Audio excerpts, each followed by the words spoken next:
Assalamualaikum warahmatullahi wabarakatuh. Perkenalkan, saya nama Zulhendra Rais, nomor induk mahasiswa 2533034, mata kuliah Teori Hukum, dengan dosen pengampu Bapak Dr. Laurentius Arliman SSH, MH, MM, MKN, asal perguruan tinggi Universitas Eka Sakti Padang. Saya berasal dari kelompok 9. Saya akan membahas terkait dengan bab 6 teori hukum realis, di mana itu konsep dasar dan prinsip dalam teori realis. Teori hukum realis memandang hukum sebagai suatu fenomena sosial yang tidak dapat dipisahkan dari realitas kehidupan masyarakat. Hukum tak hanya dipahami sebagai kumpulan aturan yang bersifat formal dan abstrak, tetapi juga harus mempertimbangkan faktor sosial, ekonomi, politik, budaya, dan kondisi nyata yang mempengaruhi penerapannya. Dalam teori ini, hakim memiliki peran aktif dalam menafsirkan dan menerapkan hukum dengan memperhatikan fakta empiris, kebutuhan masyarakat, serta dampak sosial dari putusannya. Teori hukum realis juga mengkritik formalisme hukum yang terlalu kaku dan menekankan pentingnya keadilan substantif serta keberagaman interpretasi hukum. Dengan demikian, teori ini berupaya menjadikan hukum lebih responsif, kontekstual, dan mampu mewujudkan keadilan yang sesuai dengan realitas sosial yang berkembang di masyarakat. Kemudian, yang mendasari konsep dasar dan prinsip-prinsip dalam teori hukum realis. Itu yang pertama ada fokus pada realitas sosial, yang kedua ada penekanan pada penafsiran dan implementasi hukum, yang ketiga peran hakim yang aktif, kemudian yang keempat kritik terhadap formalisme hukum, dan yang kelima ada keberagaman interpretasi hukum. Kemudian pemikiran tokoh-tokoh teori hukum realis. Yang pertama yaitu menurut Oliver Wendell Holmes Jr., hukum harus dipahami berdasarkan realitas sosial dan kebutuhan praktis masyarakat. Kemudian hakim perlu mempertimbangkan dampak sosial dari putusannya dan mengemukakan konsep living law, hukum yang terus berkembang mengikuti perubahan dari masyarakat. Kemudian yang kedua ada pemikiran dari Jerome Frank, menekankan pengaruh faktor psikologis dan emosional dalam putusan hakim. Hukum dipengaruhi faktor sosial, politik, dan psikologis. Kemudian melalui Law and the Modern Mind, ia mengkritik anggapan bahwa hukum bersifat pasti dan sepenuhnya rasional.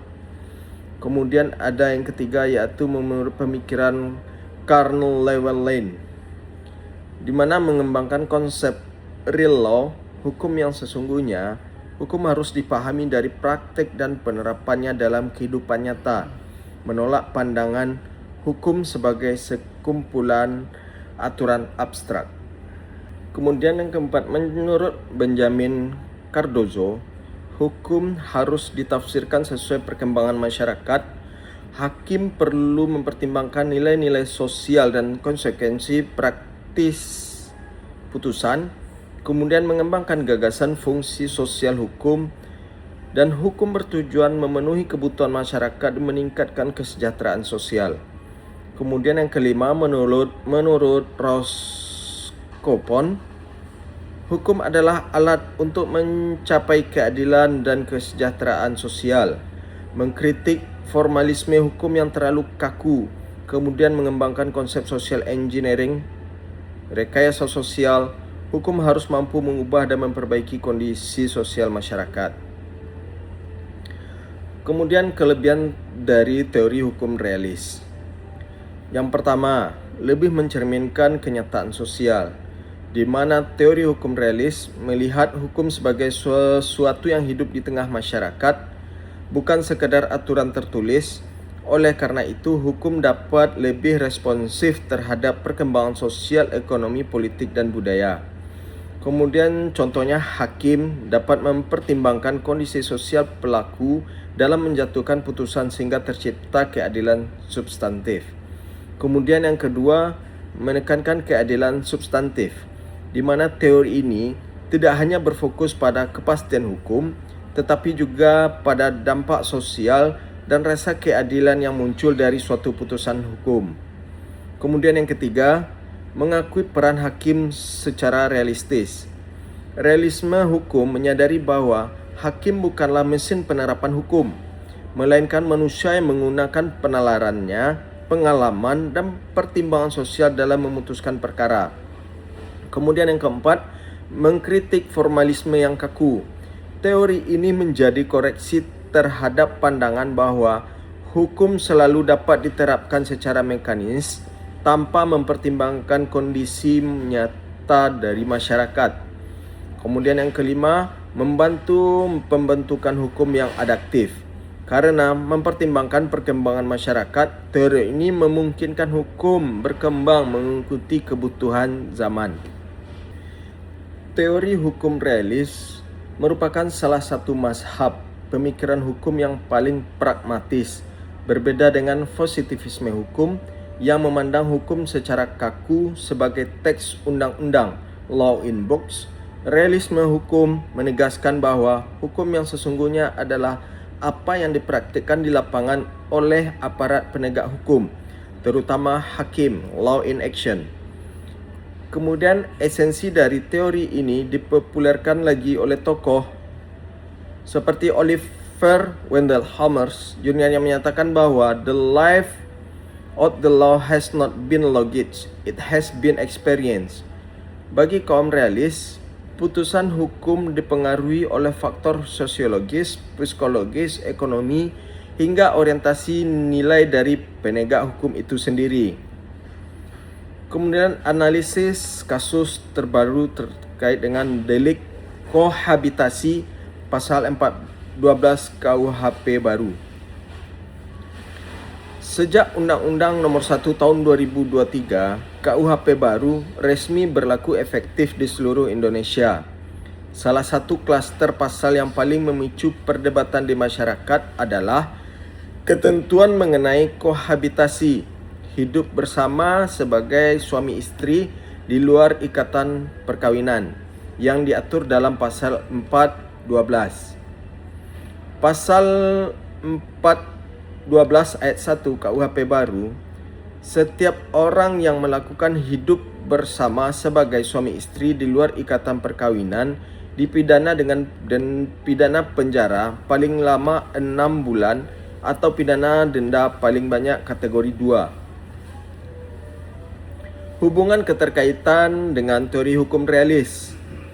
Jika dianalisis menggunakan kacamata legal realis, teks pasal 412 hanyalah sebuah rumusan normatif formal. Realitas hukum dari pasal ini baru akan terlihat ketika diaplikasikan dalam dinamika sosial dan penanganan perkara oleh penegak hukum. Keterkaitannya dapat dilihat dari poin-poin berikut ini. Yang pertama, hukum bukan sekedar teks, tetapi efek sosialnya.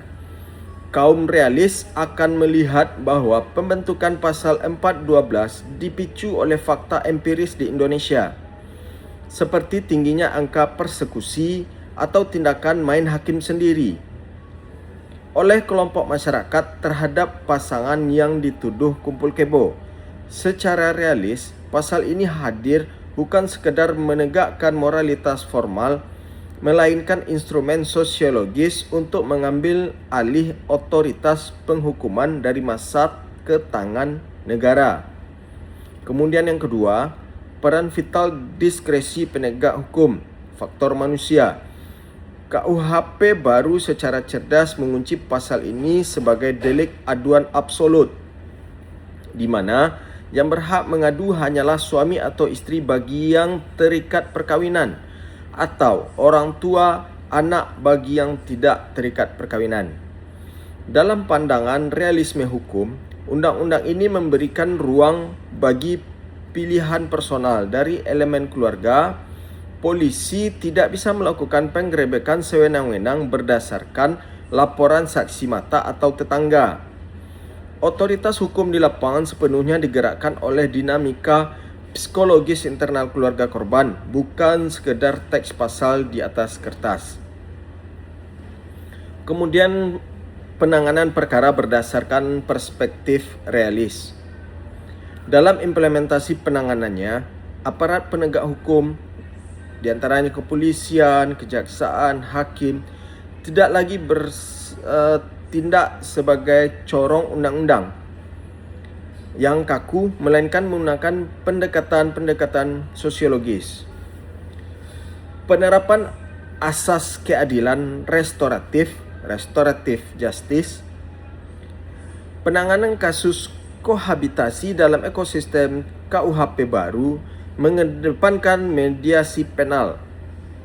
Karena sifatnya delik aduan keluarga, penyidik di lapangan bertindak realis dengan memprioritaskan pemulihan hubungan keluarga daripada langsung melakukan penahanan. Secara prosedural, ancaman pidana pasal 412 hanya 6 bulan, sehingga berdasarkan hukum acara, pelaku tidak dapat dilakukan penahanan pra-persidangan. Kemudian pertimbangan hukum yang kontekstual oleh hakim. Jika perkara ini sampai ke pengadilan, hakim yang berpikir realis akan melihat latar belakang budaya, adat, dan kondisi ekonomi para pihak. Misalnya, pada kasus perkawinan, adat atau siri yang belum tercatat di administrasi negara, sehingga secara formal dianggap kohabitasi. Hakim memiliki diskresi berdasarkan pasal 12 KUHP baru, asas legalitas material atau hukum yang hidup dalam masyarakat, untuk tidak menjatuhkan pidana penjara, melainkan menggunakan sanksi pembunuhan kewajiban adat setempat atau sekedar denda demi menghindari nestapa hukum yang tidak perlu. Secara ringkas, teori realis membuktikan bahwa KUHP baru dirancang untuk menyeimbangkan moralitas hukum tertulis dengan realitas sosial di lapangan, memastikan penegakan hukum pidana bergerak secara proporsional dan menjadi alat kriminalitas dan tidak menjadi alat kriminalisasi yang membabi buta. Mungkin demikian itu yang bisa dapat saya sampaikan terkait dengan teori hukum realis dan keterkaitannya dengan kasus-kasus yang terbaru saat ini yang berdasarkan dengan pada KUHP baru. Demikian, wabillahi taufiq wal hidayah. Assalamualaikum warahmatullahi wabarakatuh.